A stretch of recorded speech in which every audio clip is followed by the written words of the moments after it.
The liquidation of all Charlotte Rush stores across the nation. Natural Light bringing back its very, very large pack of beer just in time for spring break. And the diagnosis told to us by Mr. Jeopardy himself, Alex Trebek, with his stage 4 pancreatic cancer. All those stories were very big for this week, but not quite big enough per se. You like them, but not quite top 10 material for the week. So what stories are in that actual top 10? We'll get to those in mere moments on the wrap-up show with me, Jay Cleveland Payne, from ThisIsTheConversation.com. And this is the wrap-up show for the week ending March the 9th, 2019.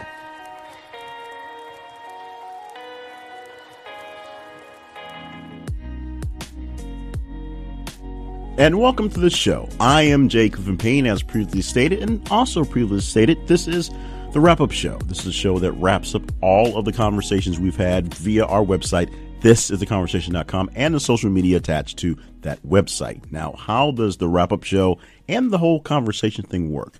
Well, every day, all day long, every 50 minutes or so, we are posting a brand new news story headline from various sources on our social media links. And all you have to do to be a part of the conversation and vote for this show, if you will, is to react to the stories as you see them. Like them, love them, hate them, share them, reply to them. Do what you can do to engage with the stories on Facebook and Twitter, and the stories with the most engagement get put into a spreadsheet. We weight some things down here or there, and we come up with the actual top 10. And this week, actually, 208 stories that we had listed, distinct stories. But the top 10 of the week that you say are what are the biggest stories that aren't necessarily what's been on the chyron most of the day throughout the news coverage. That's how we operate, at least I operate here in the States. I work in news media, so I'm watching a lot of cable news and local news sources and seeing what's there.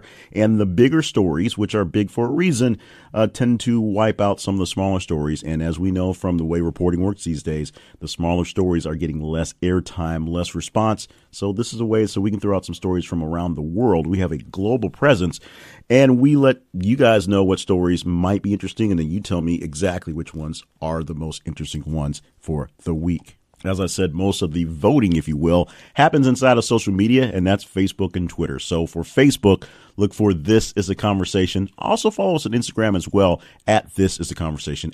And on Twitter, it is th_conversation. When you see our stories, or I should say more of the stories coming from the sources, pop up in your feed, in that feed, just respond to them. And as we say, the most love they get, the most numbers they get in the contest. That's not grammatically correct, but sometimes I don't go that way. So let's go ahead and get into the top 10 for right now. Oh, by the way, there's 3 segments to the show. The first segment is the top 10. The second segment, we go over the almost irrelevant story of the week. That is the story at the very, very bottom of the list, normally when the latest one's posted, and that is exactly what happened with this one. But this is an interesting one that pops onto a theme that will once again get this podcast labeled as a blackity black leaning podcast. It's not, but the story is pretty blacky black. We also will talk about our housekeeping in that segment, and we'll talk a little bit about how the evolution of the show has gone and some stories that how they get there and get ranked. In fact, we're going to go over some stories very quickly with some headlines that were pretty big that I thought would make it into the top 15 and didn't. We'll tell you basically what 16 through 20 are and why we think they didn't make it quite in. And then in the third segment, we will go over in better detail, not full detail like the top 10, but better detail stories that were just outside the mark of the top 10, 11 through 15. So now let's go ahead and get into the first story for the week, and a story where we had a lot of celebrities dying, which happens. This was one where some bigger ones and some not so big ones popped up, but the ones that seemed to get the most attention, this was one that sort of surprised me over some more, and I'll talk more about the more in the housekeeping segment as we talk about stories that don't quite make it in. But the number 10 story for this week, the headline I have is The Prodigy's Keith Flint dies, age 49. This happened and was posted on Monday, March the 4th. And the headline comes from the BBC News website. And it, of course, once we get the news, it gets published in various places. Not one of the larger names to talk about because, of course, the Prodigy was a much bigger band nationwide, worldwide, I should say, probably a decade and a half ago, if not 20 years ago. But I'm going to read a few lines from the story that we have from the BBC, which I don't believe it was updated since the day. There wasn't much update in this one. Here's some lines from the story. The Prodigy singer Keith Flint has died, age 49. Instantly recognizable by his fluorescent spiked hair and known for high-octane performances, Flint sang lead vocals on both the band's number one singles, Breathe and Firestarter. He was found dead in his home in Dunmow, Essex, on Monday morning. The band were due to tour the U.S. in May, confirmed his death in a statement, remembering Flint as, quote, true pioneer, innovator, and legend. In a post on the Prodigy's official Instagram account, bandmate Liam Howell added, quote, I can't believe I'm saying this, but our brother Keith took his own life over the weekend. I'm shell-shocked, angry, confused, and heartbroken. It emerged on Tuesday that Flint took part in a 5K park run in Chelmsford 2 days before his death. Organizers of the run said he posted a personal best time of 21 minutes, 22 seconds, and said that he, quote, wished he could have been part of the Parknun community for longer than he was. It goes deeper and deeper into the floods of fans and floods from the various compadres, other musicians talking about what's going on. This is a story, as I said, there was a lot of celebrity deaths and a lot of celebrities announcing some serious illnesses. So we'll skip past that because we have a lot to get through. But this is one, and I'll tell you there's another one that's actually in the top 10 we'll get to in just a bit. Now we're moving on to the the 9 story this week. That's how the numbers work. You count them down from 10 to 9, and sometimes I can't count. But the headline for that story is teen who said he was stopped by black man pretending to be a cop charged with filing false police report. We get this from Essence magazine's website, essence.com. It was posted on Thursday, March the 7th, and this gets a bumper response. That means it was more responded to by you out there of 13.15%. That's how many more, by percentage-wise, people were active on this story than the previous story, the 10 story. A few lines from that article. We'll go ahead and get to that as well. A 17-year-old in Southgate, Michigan is facing charges of filing a false report after she apparently lied about being pulled over by a fake police officer who she coincidentally described as a tall black man. According to the News Herald, 17-year-old Faith Gentry stood silent during an arraignment, refusing to plead either guilty nor not guilty. As a matter of routine, the judge usually takes this sort of silence as a not guilty plea. Her bond was set as $25,000, and she's scheduled for pre-trial hearing on March the 8th. Last week, Gentry appeared on Fox 2 Detroit to tell a story after she says she was pulled over. Quote, I was coming down southbound down Fort, and this cop, there's quotes on cop, put his lights on and I pulled over, she claimed. Gentry claimed that the man looked legit to her as a new driver, dressed with a badge on his shoulder and a button-up shirt with a gun in his belt. The fake cop, she alleged, told her that her blinker was out and that she couldn't see her license plate, things that made no sense to her as the car had been recently serviced. He then told her that she would get a ticket that would be sent in the mail. And so she goes on and on about the description of what's going on. Her description that she gave to police was kind of vague, which you would expect.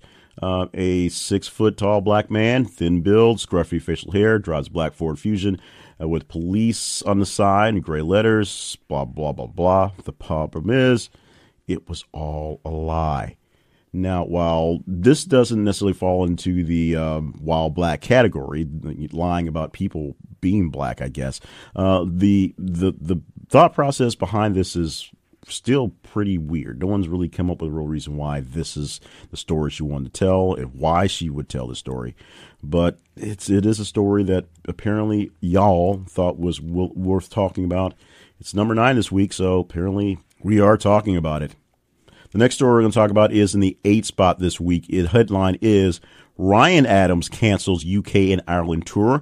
Friday, March the 1st, the date we posted this one, a 1.24% bounce from the 9 story. People more responding to that one. Quick couple lines from The Guardian, where we pulled the headline and the actual link to the tour. Ryan Adams' planned tour of the UK and Ireland has been canceled in the wake of allegations of sexual misconduct made about the musician. Quote, full refunds to ticket purchasers from authorized outlets will be produced at the end of the day on Monday, unquote. That coming from the ticketing company said the tweet. The tour venues included the Royal Albert Hall, Dublin's Olympia Theatre, and the O2 Academy in Newcastle that all had the same message. On February 13th, the New York Times published a report containing allegations that Adams had exchanged sexually inappropriate messages with a teenage girl. The FBI announced an investigation into their communications to determine whether Adams was aware of her age. The Times report also contained accounts from several women, including Adams' ex-wife, Mandy Moore, who alleged that he, quote, dangled career opportunities while simultaneously pursuing female artists for sex, unquote.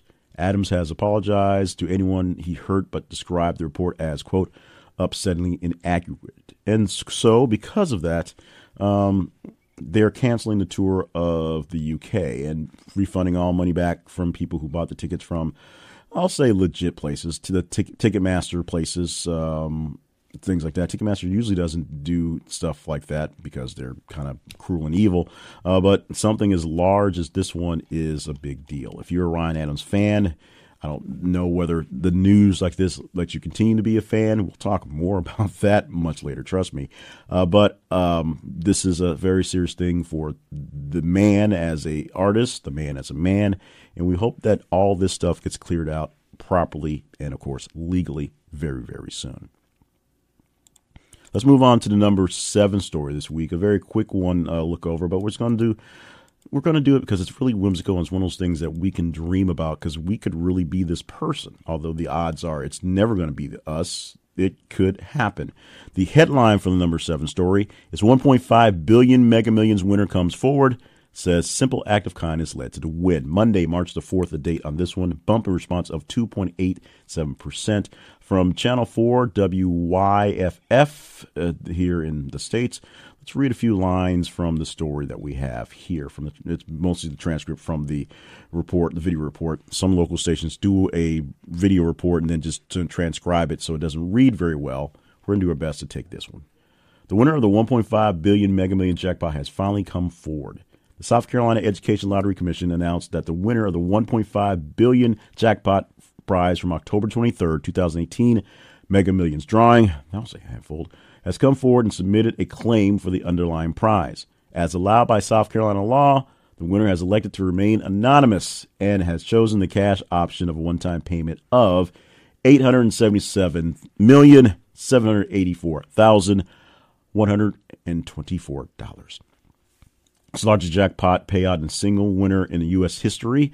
The commissioner said, quote, the winner marvels at how every decision made that day brought the winner to the store at that very moment to make the Quick Pick Mega Millions lottery ticket purchase. The winner even allowed a fellow customer to make a Mega Millions ticket purchase in front of the winner while in line at the store. A simple act of kindness led to an amazing outcome. So there you go. If you want to get a little extra luck in your push for winning a big, big, big lottery prize, let a couple folks go before you because the actual winning ticket is 2 or 3 down the line. Now, remember, the odds of this thing are like hundreds and hundreds of millions to 1 that you'll actually get the 6 numbers for something like this. So don't take this as something you can take as gospel. But yes, anybody can win this. You have to be in it to win it. But the reality is it probably ain't going to be you. Let's move on to another whimsical story. It's great to have more whimsical stories in the headlines this week. Last week was really, really down, and this week not exactly better. There's some bad ones in the listing as well. But this is a week that we had some ones that we can really get kind of into, have a little fun with, because in the end, no one got hurt. And this is a case right here. Headline for number 6. U.S. grandma who posed for a photo on an iceberg in Iceland had to be rescued when she floated out to sea.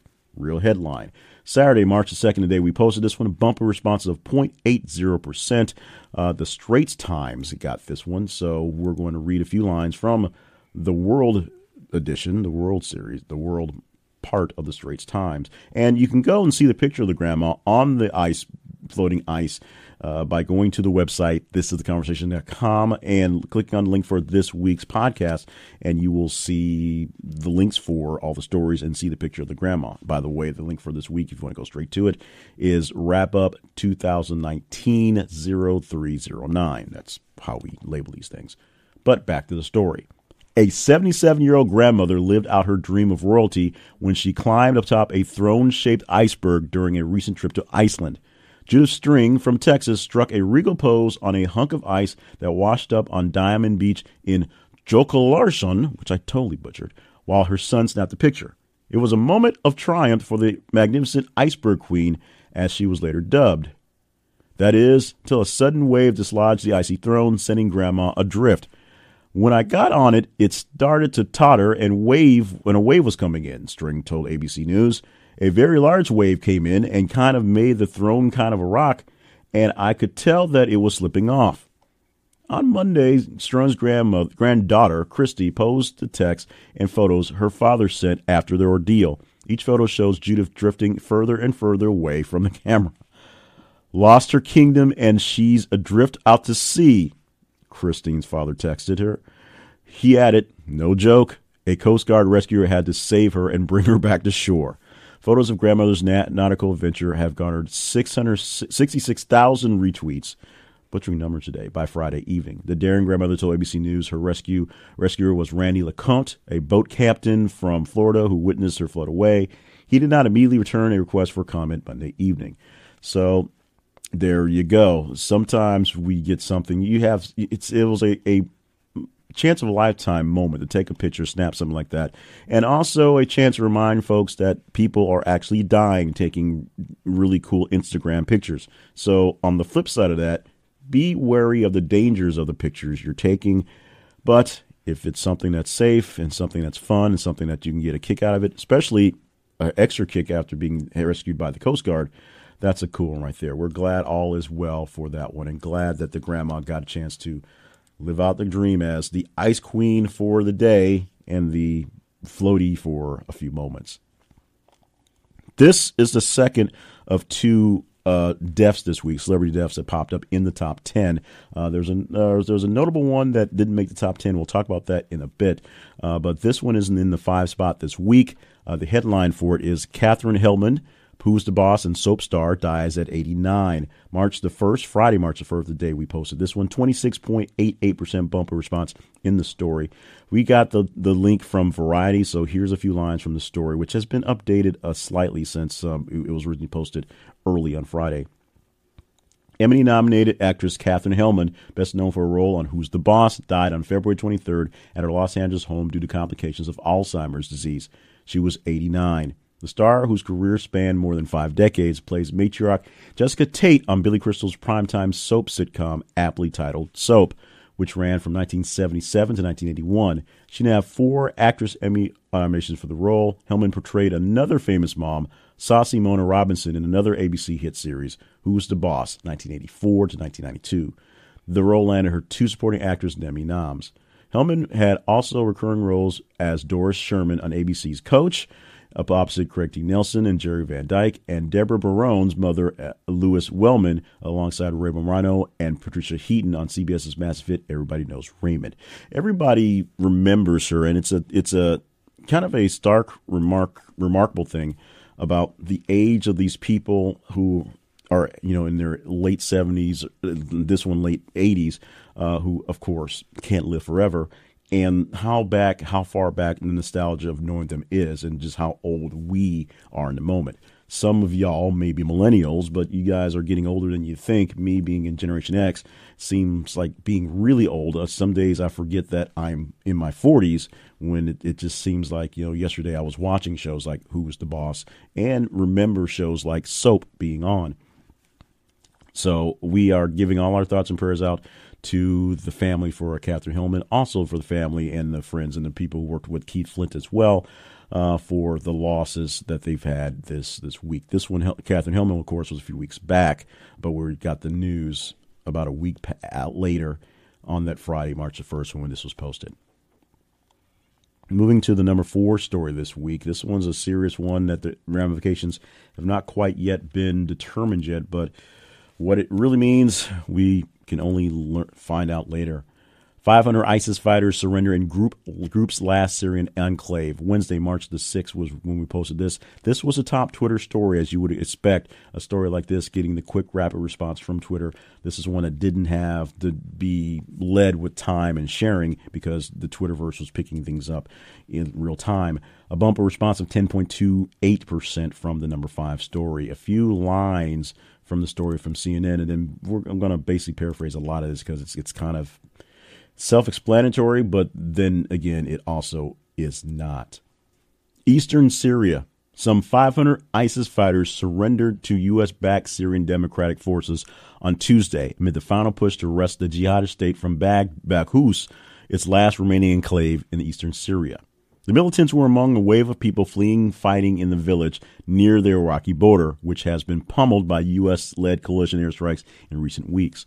CNN team was at a reception area on Tuesday where thousands were being processed, both militants and civilians. SDF spokesman Mustafa Bali said on Twitter that 3,500 people were evacuated from Baghuz on Tuesday alone.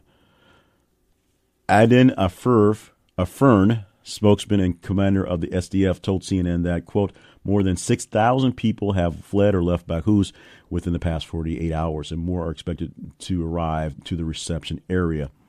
So breaking this thing down, we know there's a lot of just weirdness going on with ISIS in general in the region and with Syria. Of course, President Donald Trump announced that we're leaving Syria, just flat out say we're done, we're out of here, it's over. And from there, we had a ramp up of action from folks that were actually ISIL fighters or people who were just sympathetic to the cause in the general area. Well, apparently, somehow all that commotion has petered out, and essentially the ISIL part of it have surrendered, have given up. That doesn't mean that ISIS is dead and that people who sympathize with the cause aren't there, living on or waiting for something else. That just means the last major offensive, the last piece that they were fighting for, essentially has been surrendered to the U.S. backed coalition. As with these types of things, and I hate saying these people, but these types of people, these types of thugs, if you will, we'll see how it all plays out down the line and whether it is a trap or it is just a way to hibernate for a while because there's just no juice left in the fight. They need to do whatever they do to bring up. Killing an idea and killing people are two very hard things to do.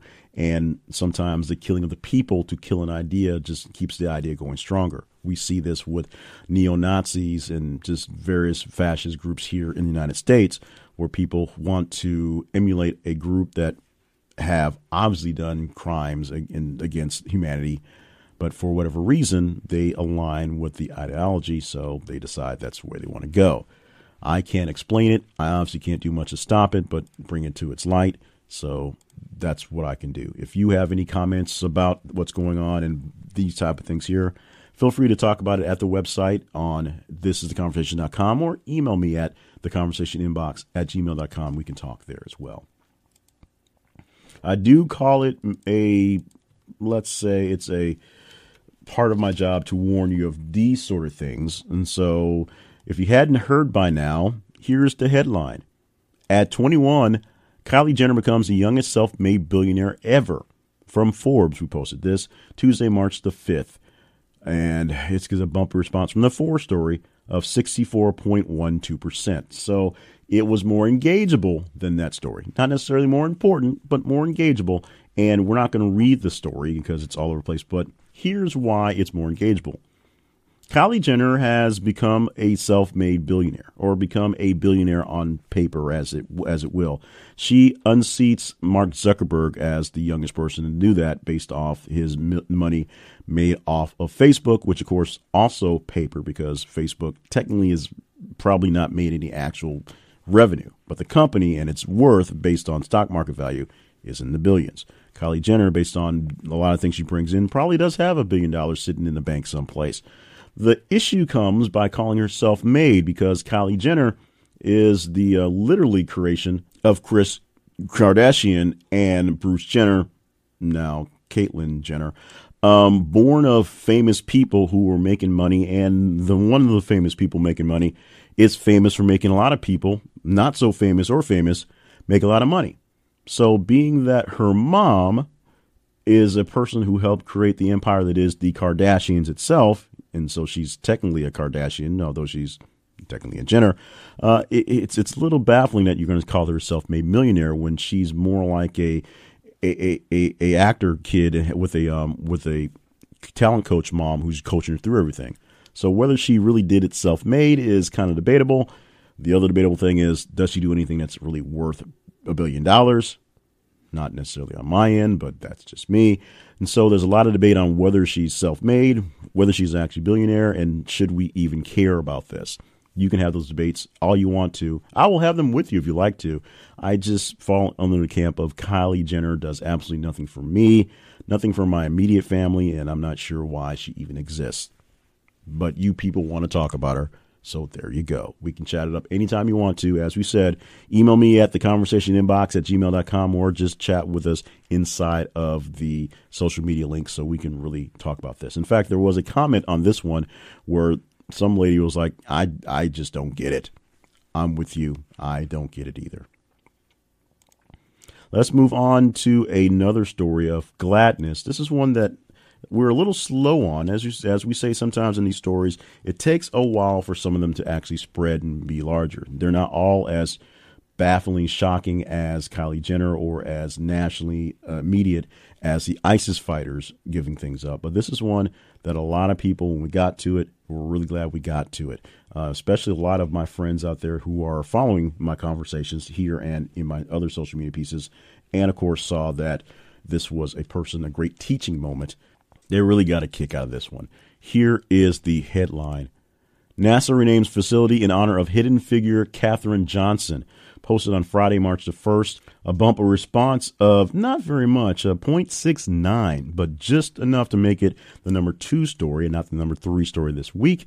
So that's basically it. We got this article from the Atlanta Voice, who posted on February 27th. In fact, I may have actually posted this earlier on, and it just took a while for another story to get picked up on this one. It seemed like a story I saw in the news. I'm not quite sure where they got posted. Did not obviously get into top 10 till just now.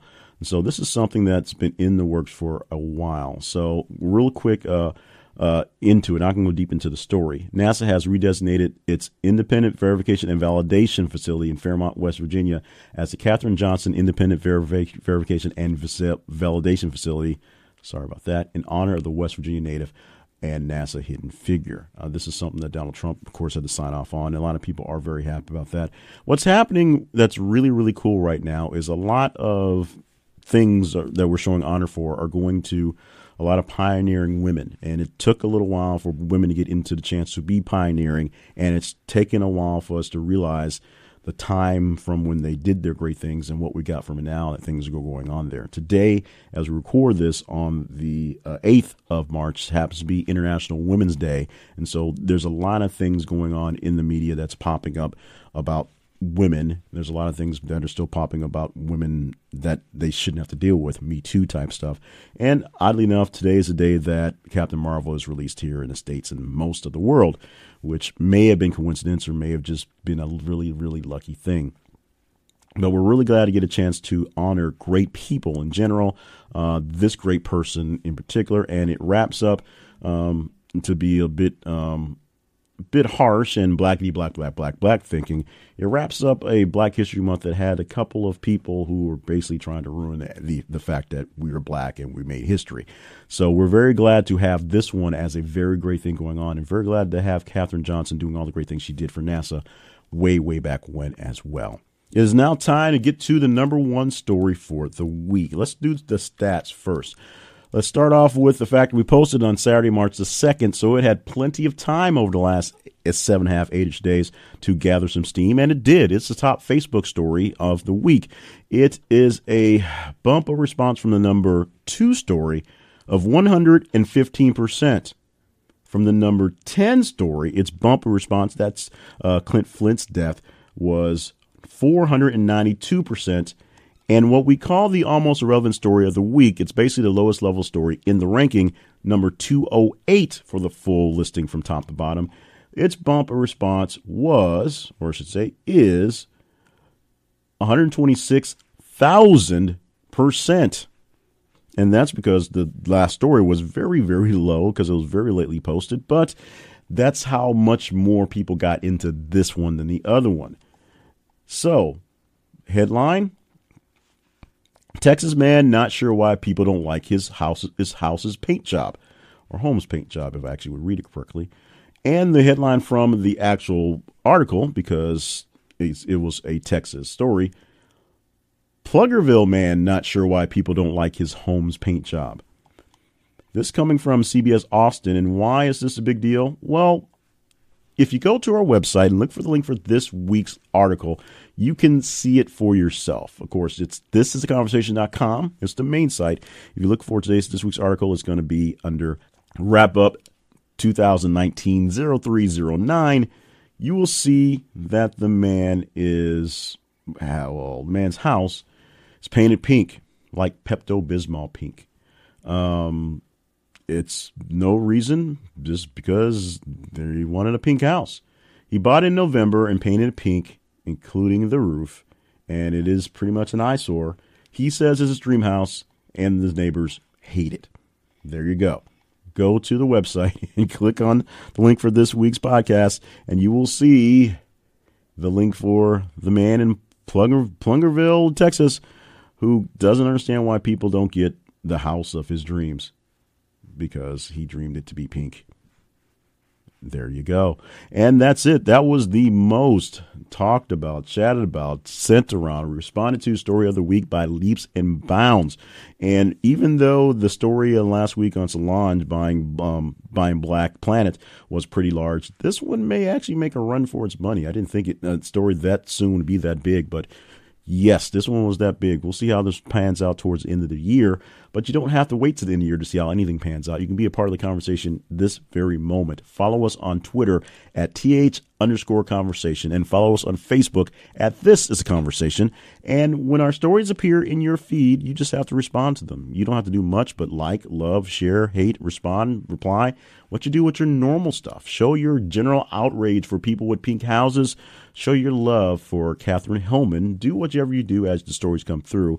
And as we said, we post from various different sources, so it's not all mixed in the same. And we believe most of them are fairly on the up and up. Sometimes we get plugged by a couple here or there, but they're basically mainstream media, and we go from conservative to liberal, based back and forth, but we try not to stay on the fringes.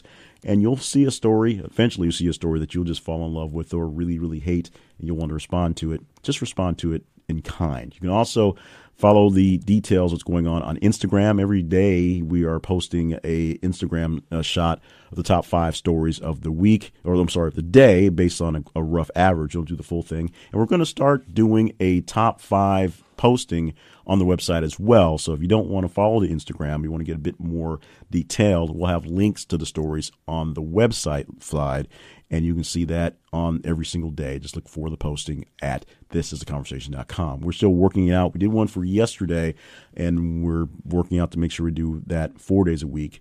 And then have the podcast wrapping up the week. And other than just keeping up with the numbers and maybe putting out little bits of the Instagram things, we're going to start taking some weekend time off, because this is hard work. We appreciate all that you put into it. So we're going to keep making sure the weekend is there so you can keep adding to the things that are going through. But this is a big chunk of effort to make it happen.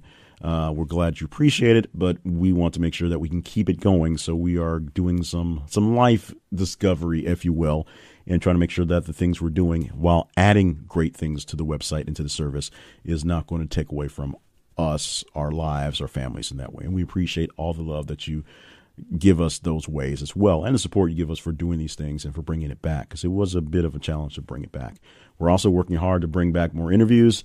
We'll see how that works out. That is a logistics thing and time thing more than anything. But if you have anyone in particular that you'd like us to throw on the air who would like to talk about news, because they have to be able to do the news stuff, just send that info to theconversationinbox@gmail.com.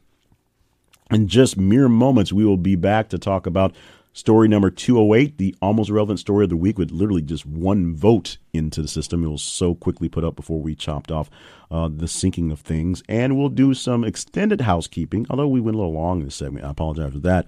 On talking about some more evolution of the countdown, how things get here. And we'll go into some very quick headlines and some things that didn't even get close to the range.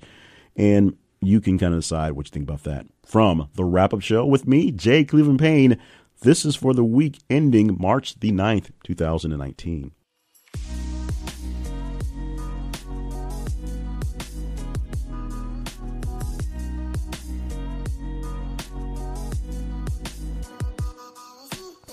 Warby Parker makes the eyeglass buying experience so simple.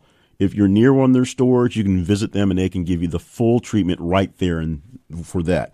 But Warby Parker was funded on a idea that buying glasses should not be so hard, it should not be so expensive. If you can get very low cost glasses to people who live out in the middle of nowhere, people who are in isolated areas, and they can get very good glasses for very affordable for them, not just for any person, why can't you get very good or even great glasses for a great price without the hassle? In fact, the hassle isn't even necessary. You don't have to leave your home. You go to Warby Parker and place your order. They will send you 5 frames that you can test for free. 5 different frames. And if you don't like those 5 frames, they'll send you 5 more frames to test for free. And once you finally find the pair of frames that you like, you can get a full set of glasses for as low as $99 from Warby Parker. And they're fashionable glasses, and they are great quality glasses, and they're your glasses without any hassle. Warby Parker takes care of everything from the point of the beginning to the very, very end. And if you're not happy, they'll keep sending you frames until you find the pair that you want. And when you find that pair, they won't be mad about it. They'll just send you a pair of glasses for as low as $99. For a great deal that we have that you get from Warby Parker, even better add-ons, visit our website and click on the links that we have at the website for Warby Parker. Now, of course, the website is thisisaconversation.com/Warby Parker. Direct link. Thisisaconversation.com/WARBY Parker. And you can see exactly what's going on. They will take good care of you. They've taken good care of my family with their glasses. And I am so happy to trust them and so happy that they are trusting us to offer their great deal to you. So if you have issues with the glasses experience, either they're too high or there's too much of a hassle, Warby Parker can help take care of you. This is theconversation.com/Warby Parker. Check it out for a great deal. And check out all our sponsors on the website. But this week, we're having a very special spotlight, and we're very, very glad that we have a sponsorship action deal with this company, of course, Warby Parker.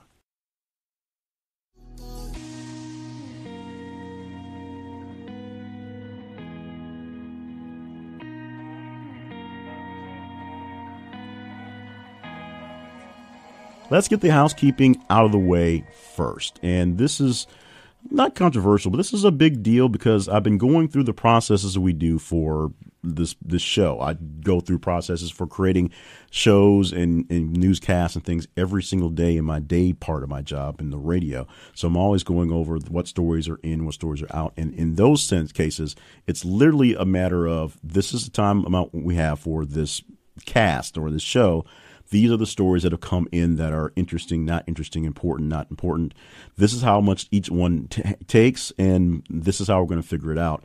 It's a willy-nilly thing. We have some reporter may think their story is more important than what the news director believes, and sometimes there's some battle back and forth. Sometimes we get some calls, because there's a talk station attached to it, where there's a bee in their bonnet on some sort of issue, so a story along that lines will find its way into the headlines, maybe not the top, but definitely inside of the cast. But that's a true example of picking and choosing, going through the listing and making sure that everything fits inside of the newscast. It's not scattered, it's not crazy. You get the most news that you can, and it fits in whatever time allot you have. As we say around here, time cannot be created nor destroyed, but sometimes shifted to other places. So when you have a certain amount of time, you have to fill that certain amount of time with something. Here it's a little different. The original idea when I went to the wrap-up show concept of doing the top 10 for the week was to create a radio show. And so from there was time constraints on different blocks and whatever. Now I no longer have that time constraint because at the moment the radio show idea is not viable. So I just basically segment it as I need to go and just try to keep it under an hour or around an hour, as you say.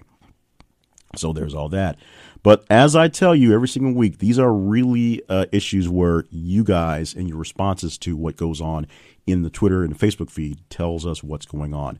I'm going to read the top 16 through 23 I'm going to read all the way to 25 in the stories per the ranking system that we have. We literally put them into a spreadsheet, and they get weighted. The Facebook and the Twitters get weighted and added together and put into a ranking system to give us the rankings, what's going on based on how people get on these things.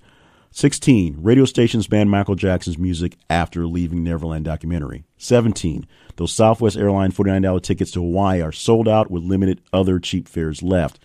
18, explosive packages found at Heathrow, Waterloo, and London City Airport.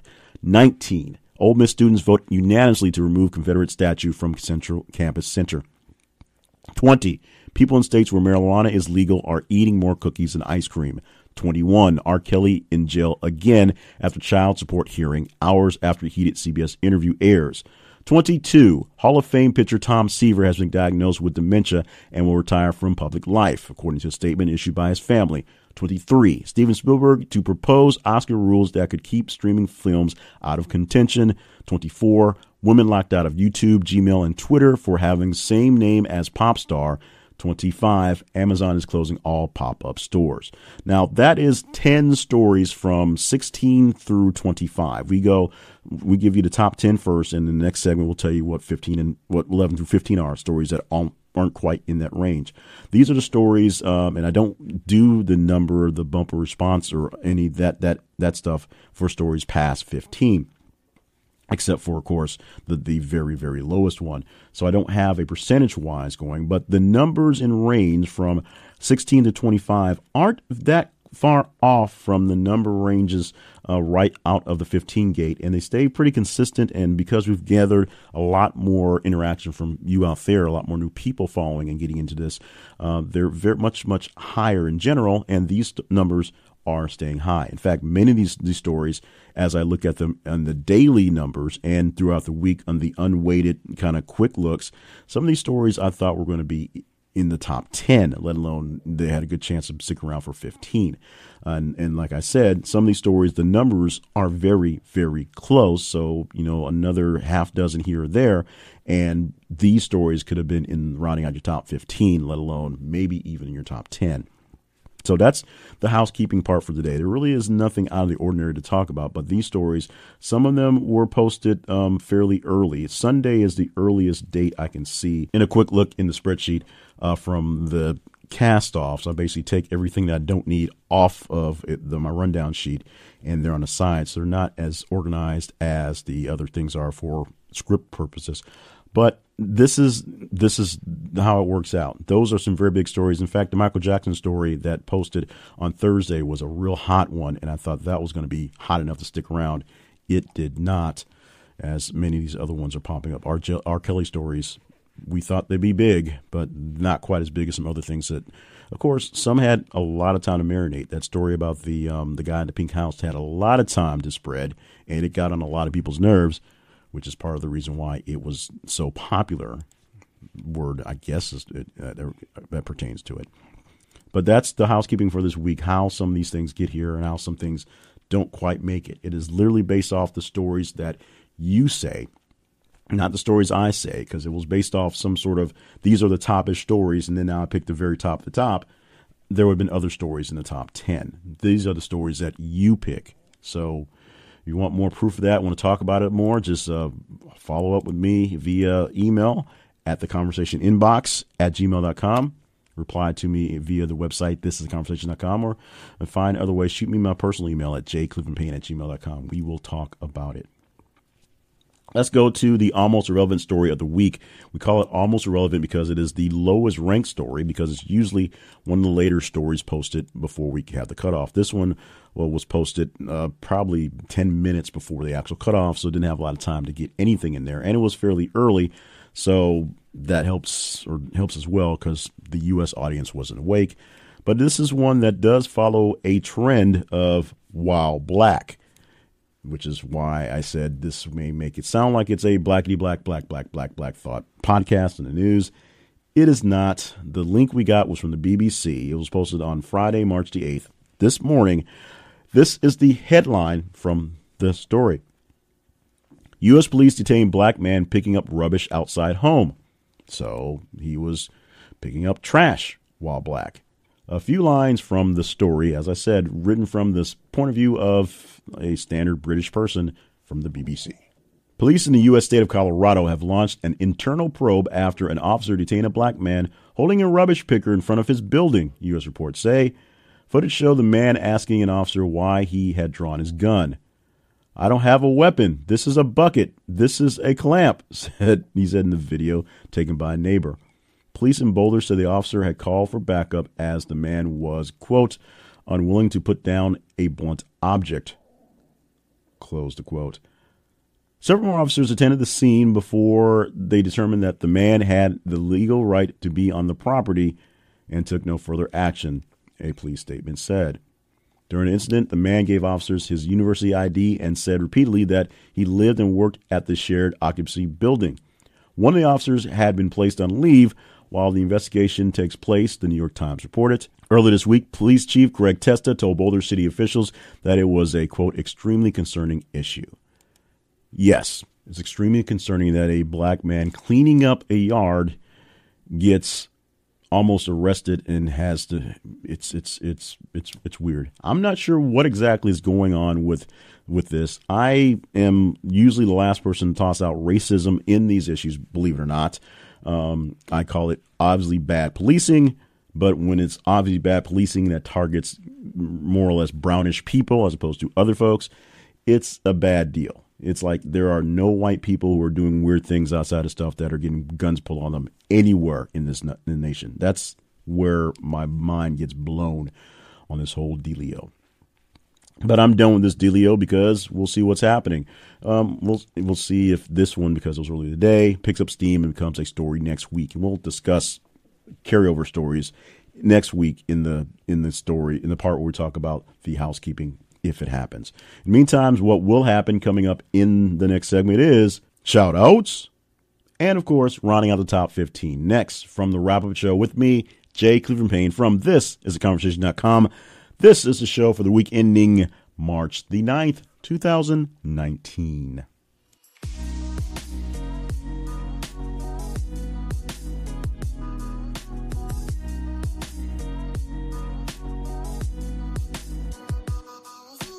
Your response to our daily posting at The Project Positive has been great.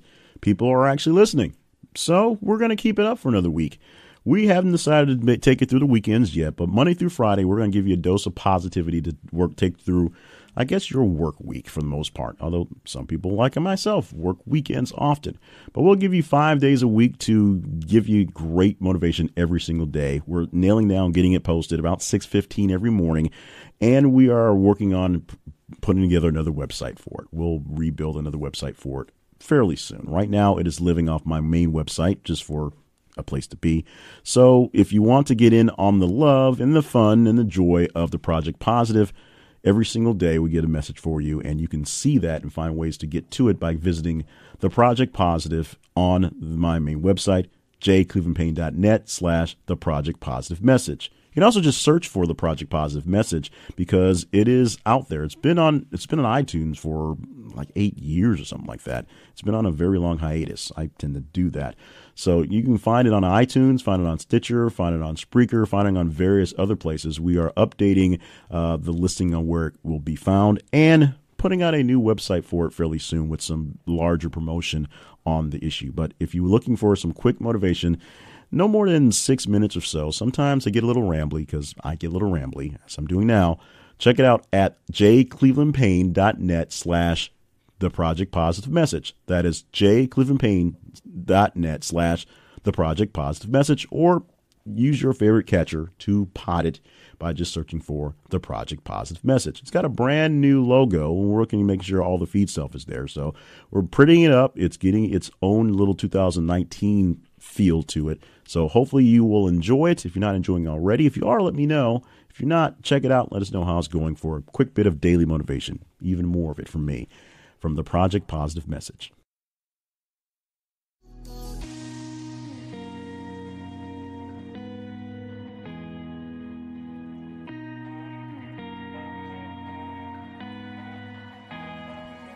So let's go ahead with the shout outs for the week. Starting off on the Twitter side, and we had some odd IDs popping up this week, but lots of love going back out to Virus Sympathy, Child Free Libertarian, and Stuart V, 5 maybe. I Strike Gold as well. Heidi M. Alford. Frank. Thanks, Frank. KRR3D Fox ON3, whatever that means.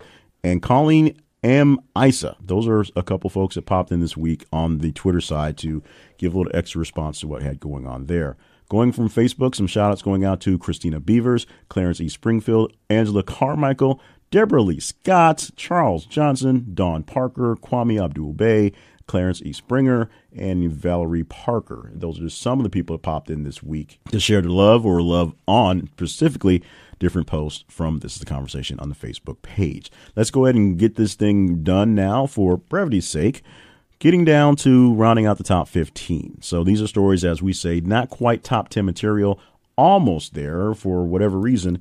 We'll give you a headline, and based on the story and how intricate words are failing me today, we'll read bits and pieces from them to see how they go. You let us know if you should read more of them by letting us know via email at theconversationinbox@gmail.com. Story number 11 is the story from USA Today about the Charlotte Russ stores closing and liquidating. And I don't know if I'm butchering the name of the store. It's not a chain that we have here locally.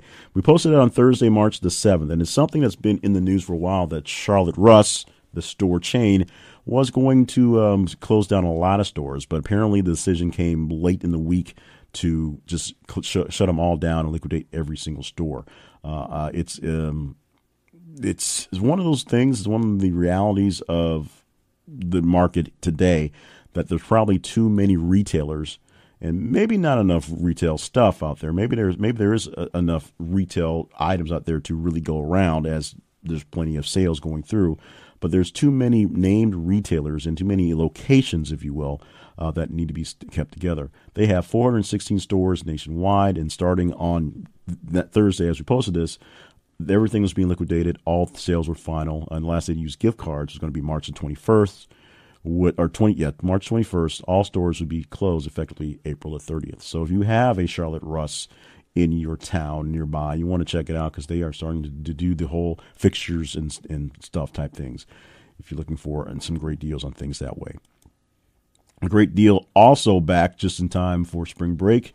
If you are going to be on South Padre Island, you can get, or basically a lot of places, get the massive 77 pack of beer of Natural Light. Natty Light is coming back with the 77 pack for your beer consumption if you love cheap beer. Thursday, March the 7th, also today, we posted on that one as well. And that one had a very high response, just barely outside of the top 10.